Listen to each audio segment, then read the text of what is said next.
ആലപ്പുഴ ചാരുമൂട് താമരക്കുളത്ത് പന്നിക്കണിയിൽ നിന്ന് ഷോക്കേറ്റ് കർഷകൻ മരിച്ചു. താമരക്കുളം സ്വദേശി ശിവൻകുട്ടി കെ പിള്ള ആണ് മരിച്ചത്.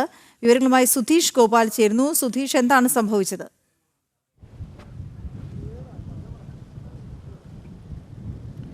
വീണ, ഇന്ന് രാവിലെ ഈ ശിവൻകുട്ടിപ്പിള്ള അദ്ദേഹത്തിൻ്റെ കൃഷിയിടത്തിലേക്ക് പോകുമ്പോഴാണ് അപകടമുണ്ടായത്. ആലപ്പുഴ ചാരുമൂട് താമരക്കുളം ചാവടി ജംഗ്ഷന് സമീപം, അതായത് താമരക്കുളം പഞ്ചായത്ത് 9-ാം വാർഡിലാണ് ഈ സംഭവം നടക്കുന്നത്. ഇന്ന് രാവിലെ കൃഷിയിടത്തേക്ക് പോകുമ്പോഴാണ് മറ്റൊരു കർഷകൻ്റെ സ്ഥാപിച്ചിരുന്ന ഈ പന്നിക്കണിയിൽ നിന്നും ഷോക്കേറ്റ് ശിവൻകുട്ടിപ്പിള്ള മരിക്കുന്നത്.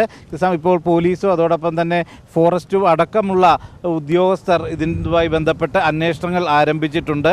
ശിവൻകുട്ടിപ്പിള്ള സംഭവ സ്ഥലത്ത് വെച്ച് തന്നെ മരിക്കുകയായിരുന്നു എന്നതാണ് ഇപ്പോൾ നമുക്ക് അറിയാൻ കഴിഞ്ഞിട്ടുള്ളതും. വീണ. ഓക്കെ, ശരി സുധീഷ്.